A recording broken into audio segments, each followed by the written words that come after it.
पिछले कुछ दिनों से अमृतसर स्थित गोल्डन टेम्पल को ईमेल के जरिए बम से उड़ाने की धमकी दी जा रही है। इस धमकी के बाद सुरक्षा व्यवस्था को सख्त कर दिया गया है। पुलिस ने इस मामले में कार्रवाई करते हुए हरियाणा के फरीदाबाद से सॉफ्टवेयर इंजीनियर शुभम को गिरफ्तार किया है। फिलहाल आरोपी से पूछताछ जारी है और मामले की जांच गहराई से की जा रही है। आइए सुनते हैं इसको लेकर और क्या कुछ जानकारी सामने आई है। देखिए, पिछले कुछ दिनों से आपको पता है कि एसजीपीसी के ऑफिशियल मेल पे कुछ मेल्स आ रही हैं ऑब्जेक्शनेबल। उस पे बहुत इमीडिएटली हमने एक्शन लेते हुए एफआईआर दर्ज करके इन्वेस्टिगेशन स्टार्ट कर दी थी।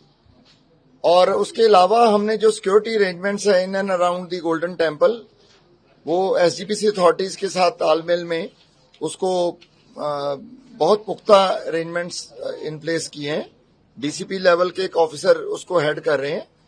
हमारी bomb disposal squads, anti sabotage team और एसओजी जो हमारा स्पेशल ऑपरेशन ग्रुप की टुकड़ी है और स्वैट टीम, एंटी राइट पुलिस और बाकी फोर्स वहां डिप्लॉय की गई है फॉर स्पेशल चेकिंग।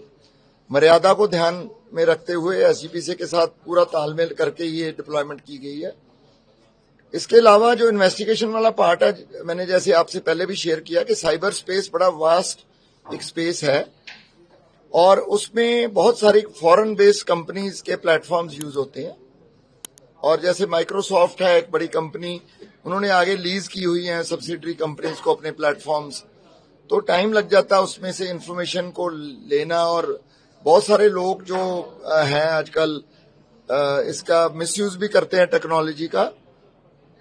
वो जैसे डार्क नेट है और ऐसी चीजें आईपीएन, वो जिससे जो आईपी एड्रेसेस उसको अपने कवर करके कैमोफ्लेज करके मिसलीड करने की कोशिश करते हैं। तो बट उसमें हमारा जो माननीय मुख्यमंत्री साहब और डीजी साहब के पहले दिन से ही बहुत इस पे संजीदगी से वो मॉनिटर कर रहे हैं और हमारा state cyber crime, central agencies और दूसरी एजेंसीज के साथ हम बड़े क्लोज कोऑर्डिनेशन में काम कर रहे हैं।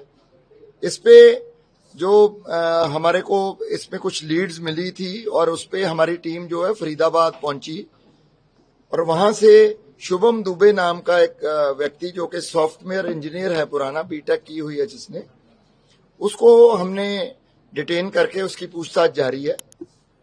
बेसिकली इंडिकेटिव था और इसको हम पार्शियल सक्सेस बोल सकते हैं इस इन्वेस्टिगेशन में, क्योंकि इसमें बहुत सारी चीजें और होती हैं जिसको हमने पूरा अच्छी तरह वेरीफाई करके और कोऑर्डिनेट करके फिर एक फाइनल पिक्चर इमर्ज होती है। इसमें उसके डिवाइसेस भी हमने जो लैपटॉप और मोबाइल है वो भी कब्जे में लिए हैं, उनकी भी सारी फोरेंसिक जांच चल रही है और मुझे उम्मीद है कि बहुत जल्द हमें इसमें ब्रेक थ्रू मिलेगा। और दूसरी बात मैं ये कहना चाहता हूं कि जो कंटेंट है वो पहले भी मैंने शेयर किया था, कंटेंट जो है सदर्न इंडियन स्टेट्स की तरफ जो संकेत कर रहा है, क्योंकि उसका मेजर कंटेंट का जो पोर्शन है वहीं के लोगों का, वहीं की पॉलिटिकल पार्टी का और वहीं की प्रॉब्लम्स के बारे में ज्यादा बता रहे हैं। और उसमें थोड़ा हिस्सा जो श्री दरबार साहब बारे या और जैसे सीएम ऑफिस को डाल दी या किसी और पॉलिटिकल फंक्शनरी को डाल दी, वो बेसिकली मेरे को लगता है कि अटेंशन सीकिंग और अटेंशन डाइवर्टिंग टैक्टिक्स हैं। इसके अलावा हम तमिलनाडु और बाहर स्टेट पुलिस जो है उनके साथ तालमेल में है। वहां से भी जो इन्फॉर्मेशन यही आई है कि वहां भी बहुत सारी ऐसी मेल्स आई हैं जिन पे वो पुलिस काम कर रही है। जैसे मैंने आपको पहले बताया कि साइबर स्पेस बहुत वास्ट है और इसमें टेक्नोलॉजी मिसयूज करने के बहुत सारे लोग जो हैं मास्टर कर लेते हैं तरीके। बट इन्वेस्टिगेशन बिल्कुल राइट डायरेक्शन में जा रही है और मुझे उम्मीद है कि हम बहुत जल्दी इस सारी चीज को आपके साथ शेयर करने में कामयाब होंगे और सारा ये जो प्लान है इसको अनवील किया जाए। देश दुनिया की तमाम खबरों के लिए देखते रहें punjabkesari.com। साथ ही कमेंट सेक्शन में अपनी राय जरूर दें।